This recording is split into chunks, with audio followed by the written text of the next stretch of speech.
Glory to you, O Lord.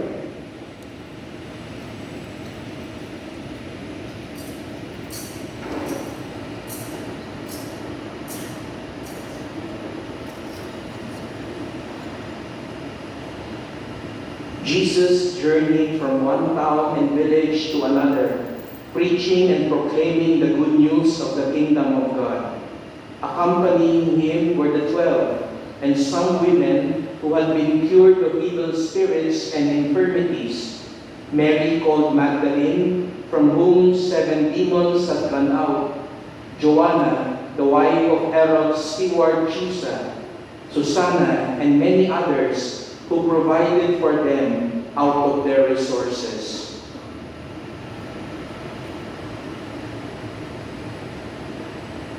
The Gospel of the Lord. Praise to you, Lord Jesus Christ.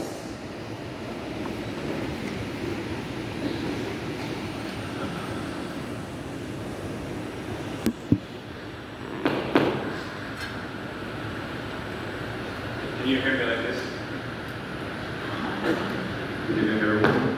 Good evening, Father. Well, I was invited to celebrate this Mass, and they gave me as a theme for tonight this novena celebration in honor of Saint Pio Pietrelcina. The theme, let us always think of heaven. This is something that Father Pio used to repeat to people all the time. Let us always think of heaven.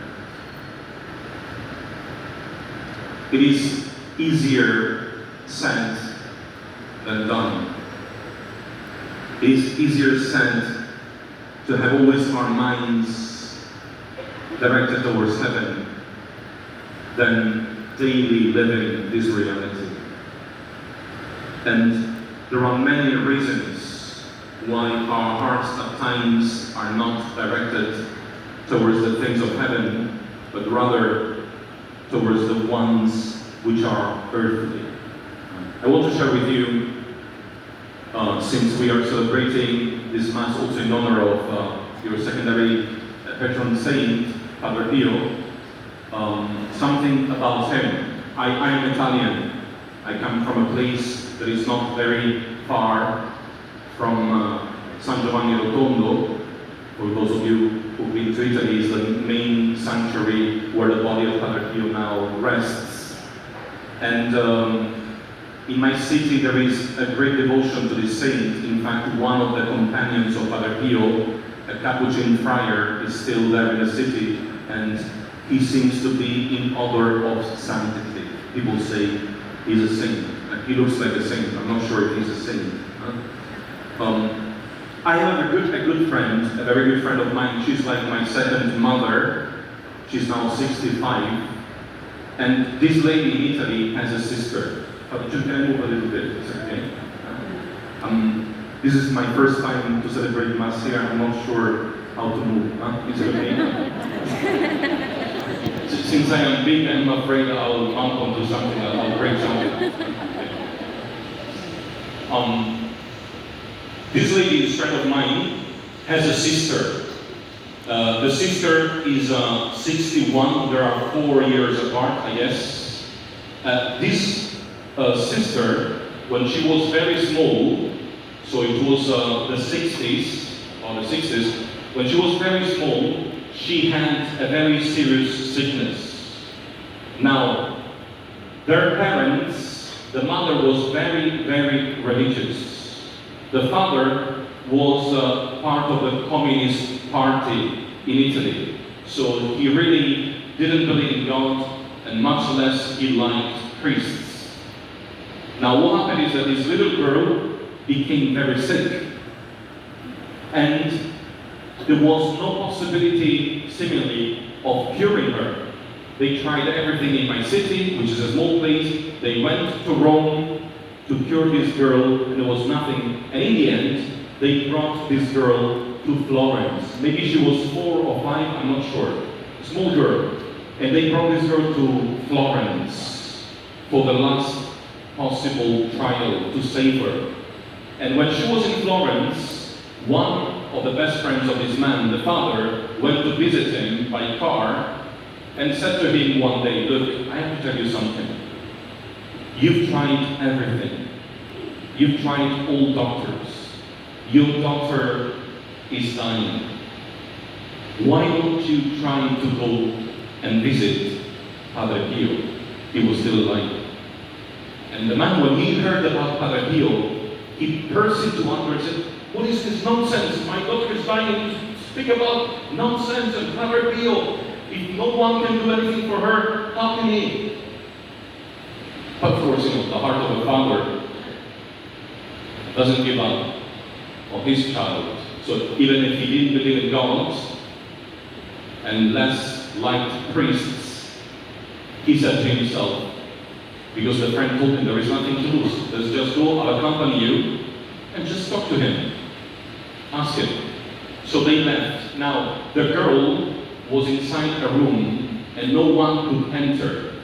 She was confined because of serious disease. So the parents were sleeping on 2 chairs. This was the door. The mother was sleeping here on the left side of the door, and the father was sleeping here on the right side. No one could get inside except nurses and doctors. So the father takes the car, long story short, and they go from Florence to San Giovanni Rotondo. That was a 6-7 hour ride in those days. And he arrives just before the morning Mass. You know that Padre Pio, before going to Mass, he would come down from the 2nd floor and he would walk through the aisle. So there were plenty of people waiting for him because they wanted to confess to him, they wanted to talk to him. Of course, people there waited even 1 week, 10 days before being able to actually talk to Padre Pio or to confess to him. So this man went against his will, but he was very close to the railings. And when Padre Pio passed in front of them, he stopped and he turned around and he went towards the man, the father of his little girl, and looked him straight in the eye and said to him, "Have faith." And he grabbed his hand and he grabbed 3 fingers of his hand. 3 fingers, very, very powerful. So much so that the man said it was painful. He looked at him and said, "Have faith." The man said, "This guy is, no, it's crazy. What? Have faith." So they left and they went back. Next day, the girl was getting worse. The following day was almost going into comatose. And the 3rd morning, they were sleeping, the father here and the mother on the other side. At a certain point, early morning, the door opens from the inside. And the girl comes out. So they wake up and said, "What are you doing here? You should be inside. You cannot go out." But they realized immediately her color was different. She was well. And she said, "Dad, let us go home." "What do you mean let us go home?" "Go back to bed." So the doctors arrived immediately and she said, "Don't worry, let us go home. The man with a brown habit, with a beard, told me last night that I can go home. That I'm okay." Okay, thank you, Lord. Now, the doctors came and they saw that the girl was healed. She's a lady now about her 60s, so she was perfectly healed. They didn't know how. This girl never heard of Padre Pio. In fact, she was called, when she grew up a little bit, to be, with the parents, one of the witnesses in the process of canonization of Padre Pio for one of the many miracles he did. And after a few years, because he was dead already, she saw the picture in the Stampita and told the mother, "Mom, this is the man who came to visit me that night. How come you have his picture?" Okay? Now, I have a question to ask you. From 1 to 10, how much do you think this woman loves God and loves the church? 1 to 10. What do you think?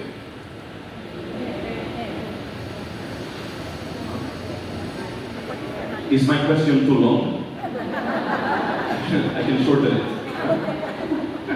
From 1 to 10, how much do you think this woman loves God and the church? 10. Who says 10? Lift your hands. Who says 9? Who says 1? This woman never ever goes to church. Sorry.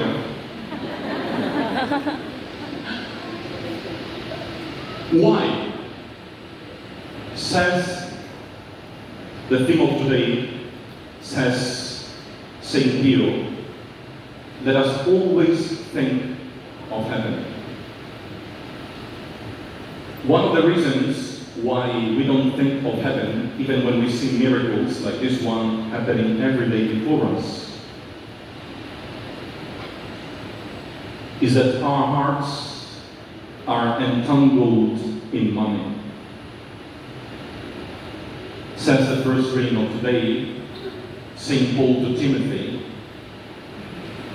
the love of money is the root of all evils. Not money. The love of money is the root of all evils. And many people have suffered from it. It says to Timothy, be careful, because many preachers, out of love for money, lost their way. He's talking to him as bishop. Be careful, because you, as a pastor, could be engrossed by money and lose love for Jesus. And it happens. At times, pastors get engrossed with money and prestige and success, and they forget about the reason why they were ordained priests. And instead of thinking of heaven, you think all the time about earth and earthly things and power and prestige and recognition and the name and the position.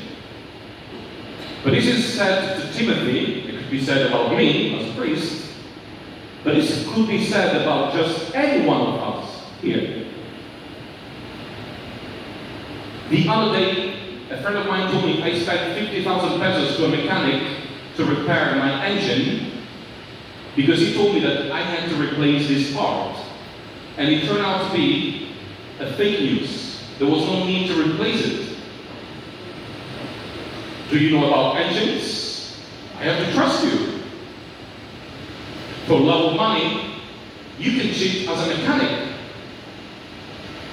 You are a CPA for love of money, not to lose customers. You can work on the final, tax returns, because it's done that way, otherwise you lose business. Out of love for money, you could be a doctor who doesn't need to prescribe a medicine, and yet you do it because there will be, of course, a return for you. I got operated on this knee, and there was no need for me to be operated. Sorry for the doctors here. No? It could be just anyone. Out of love for money, we may lose heaven. And how do you know, and I finish, if you are thinking more about heaven than about earthly things? First, if you don't sleep well at night, if you're anxious, if you're afraid about tomorrow, if you fight at home about money, maybe your heart is not completely in God. And I'm speaking about just each one of us here. So that is why it's so important for us to celebrate the Eucharist. Because a woman, like the one I told you about, could be brought back to life, a great miracle, and yet not believe. But what about us?